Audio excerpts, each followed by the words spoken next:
Joining me on the program now from Mission Without Borders, the National Director of Mission Without Borders New Zealand, Barry Raeburn. Barry, kia ora, good morning. Good morning. So excited to be here with you, Andrew. Thank you. Now, of course, you're far too young to remember that song when it came out originally. I, Although, here's a thought, scary thought, before we get on to the important work of Mission Without Borders. The gap between the Doobie Brothers original and the DC Talk cover was about half as long as the gap between the DC Talk cover and now, Barry. It's right. We're old people, but there we go. Hey, one of the things hitting the headlines here in New Zealand is, of course, torrential rain continuing to impact people in Eastern Otago, and there seems to be a lot of it about, actually, with the floods also in North Carolina and also in, the part of the world that Mission Without Borders focuses on, Eastern Europe. Some significant floods, including damage, loss of life, evacuations. What's the situation there, Barry? Yeah, I think you're right, Andrew. I mean, at this time with what's happening in Dunedin, you can see the scale of the flooding there and what happens and how it impacts roading, housing, infrastructure, all of those things. So it's very much forefront of mind here in New Zealand, but it's also been right across Europe. Two of the countries we work in Europe are Romania and Moldova. We've had 4 people die in the floods in Romania. And then we have communities in Moldova that we've been working in, Leova and Cantemir. A lot of the roads are broken open with bigger holes. So we've got elderly folks we're looking to help transport, houses that our communities live in and the families we support. The basements have been flooded, the homes have been flooded. We've seen a lot of that here in New Zealand, but it's happening right across this part of the world too. And of course, the depth of poverty there means that a lot of people really are, with the cold winter months coming up, really are in a vulnerable spot. So our hearts go out to all of the people there in Moldova and Romania at this time, and we're working to support those communities there. Now, I understand one of the complicating factors in Romania, for example, is that that this is where the basements are where people keep their winter feed, if you like. This is where they lay out their provisions to make sure that they're going to get through winter. For a lot of those places, if their house isn't flooded, their basements certainly are. So people who are on the bread line have lost all their bread, basically. Yes, that's right. There's storage for the winter. A lot of these people are subsistence farming in those types of communities, where they store grain and other, essential items to get them through the winter months, where obviously they don't have crops and that kind of thing then. So, yeah, it's definitely a sort of a livelihood issue. Other thing is that's been impacted with a lot of these people is their livestock. Mm-hmm. So it's food in the basement and provisions. And seeing a lot of our families have been doing chickens. We've been supporting them with self-sufficiency projects, chickens and rabbits and those types of things. Yeah. So breeding livestock to help them survive. And again, they've lost those things as well. So yeah, difficult times there currently in these communities we're working in. Very tough indeed. Chickens with water wings, perhaps. That might. Sorry to make light about what I know is a serious situation. But for the team on the ground there, is there also disruption in the work that they're able to do, being able to connect with some of these isolated communities, get the supplies in? Any challenges there, Barry?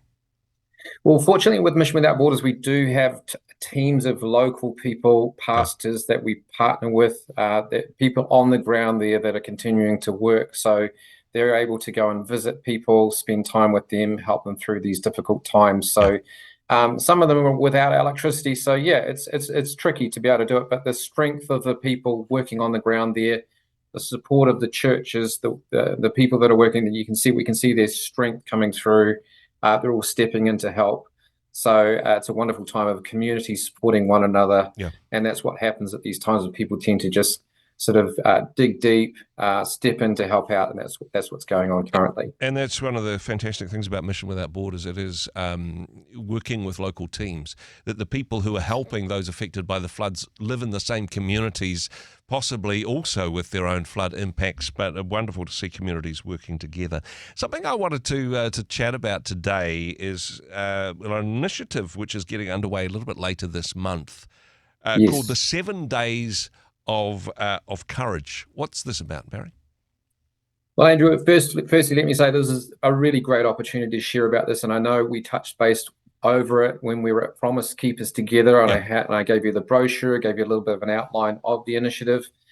But basically, we've done a little bit of work we've been working for 60 years, over 60 years in Eastern Europe, preaching the gospel, sharing the gospel in different ways.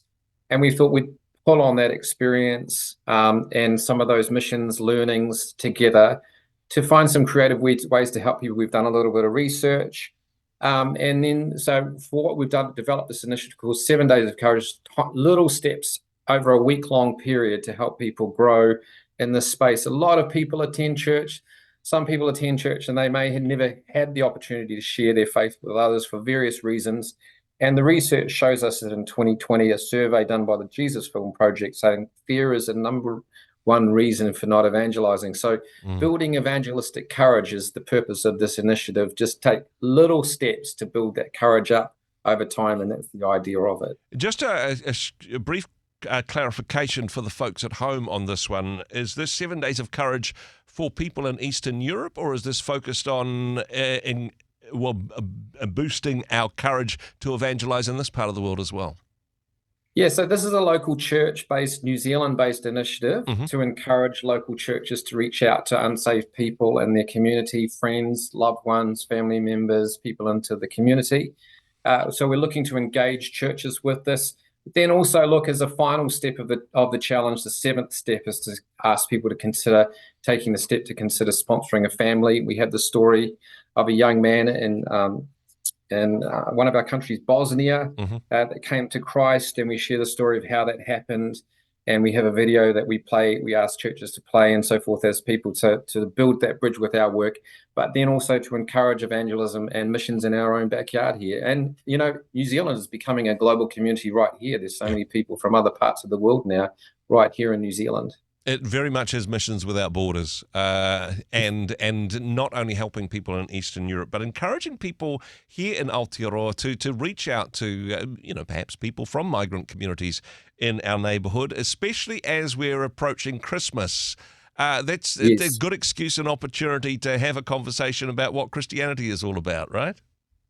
Yeah, and within our challenge, we have about 30 little suggestions or ideas. That might be things like going for a prayer walk throughout your community. So it's not necessarily, we're not asking people to walk down the main street in Queen Street or Aotea Square and just go direct, do the one-on-one evangelistic type pitch. Yep. But if people want to do that, they're more than welcome to do that as part of the challenge. But sometimes others are more comfortable saying, I want to put together a prayer list of people that I want to be praying for. I want to drop off, I want to bake a cake for my neighbor, or I wanted to offer to do something to help this person or that person, pray for someone who's sick and so forth. So that we give all these suggestions and ideas of different things that people can do. And we we encourage churches and small groups, home groups to do this together. Yep. And you can share these stories together to encourage one another and build one another up in this space. You're talking before about how for a lot of people, evangelism or even speaking to a stranger is something which engages fear. What I love about this is, sometimes fear is empowered by, look, this is something we've never tried before because we're so worried about what will happen. This really gives us an opportunity to say, yeah, this is something I've always been too shy or too scared to try. Let's just give it a go for 7 days and see what happens. And hey, if a whole bunch of people do that, what a transformational difference we could make. Oh, absolutely. And I remember one time I was in Takapuna, I was preparing a sermon for a Sunday service. I was speaking at a church. I had my Bible open and I was preparing the message, and the lady in the cafe said to me, "What are you doing? Reading your Bible?" And I said, "Well, I talked about how," and she got very challenged by this. And so we had this great conversation together, and she talked about how she was an atheist and all the reasons she didn't believe in Jesus and God and so on and so forth. But there was this hunger within her that I was able to address for the gospel, and there was a hole in her life that she was still looking for something, and I was able to sow a seed in that moment. So sometimes it's little things, wearing a T-shirt. Other times it's just things like telling someone at work that you're a Christian.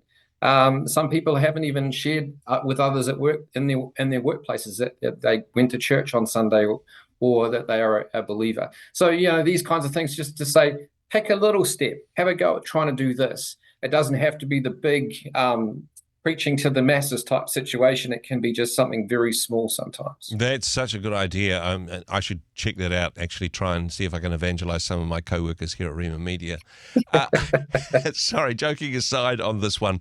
Lots of practical ideas of how we can perhaps take first steps, or 7 first steps. 7 days of courage. Of course, that implies that it is going to be a week. It is happening later this month. What's the details on that? How can people get involved, Barry? Yeah, so we're officially launching the challenge on the 20th of October, which is World Missions Day. Okay. We chose that day as an official launch date, so we appreciate the opportunity here, Andrew, to talk with you about it today as a way of promoting things. We'll be doing various things to advertise and promote it across our church networks and across our social media networks and so forth. But this is something that we encourage people to have a look at on our website, mwb.org.nz. Visit our website, go in and have a look. The challenge is in the Get Involved section. 7 Days of Courage is there. If you search for it on Google it, you'll find it there as well. And then if you have a church or you're a pastor, you want to get involved, you can register for all the resources. We have digital resources, and we'll mail you physical resources as well to be able to take the challenge. There's everything you're going to need as a church group to run this whole event. So if somebody's listening at the moment, is this something that you need to register for? Do you need to go, well, here's all of my information, I'm signed up to the Mission Without Borders mailing list? Not that that's a bad idea, but some people may be reluctant to do that. Can you just say, you know what, I'm going to look at the website, I'm going to pray about some of the suggestions there, I'm going to do this in a sort of under-the-radar, unofficial capacity? Can people do that, Barry? Yeah, absolutely. Because all the resources are there for people to be able to download. So if you wanted to download the digital resources and do the challenge in your own time, just with yourself or as a family, you might want to do it. You're more than welcome to jump on our website, download those resources and have a go at this, just to build, if you're looking to grow in this space.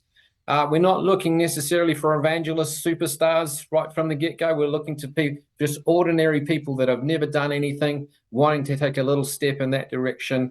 That's what we're all about with this initiative. I love the spirit of generosity behind this, and hey. If people, of course, wanted to support the work of Mission Without Borders, you'd be up for that, Barry. But it's not a requirement. It is a generous gift to the body of Christ in New Zealand to take the Great Commission seriously and perhaps stretch our courage for 7 days as we head towards the end of the year. mwb.org.nz. Did I get the website right, Barry? You did. Thank you so much. mwb.org.nz. Certainly look forward to the 7 Days of Courage. Thanks so much for joining us today. Appreciate it very much. God bless. Hey, thanks very much for joining us in the Rhema studio. Thanks very much for watching the interview. It's kind of nice to have an audience, actually. And if you did like what you watched, then do give us a like, do give us the thumbs up. And if you'd like to see more interviews like that one, or perhaps even better, subscribe and those interviews will come straight to you. Don't forget to turn on your notifications, and we'll see you in the next one. Cheers.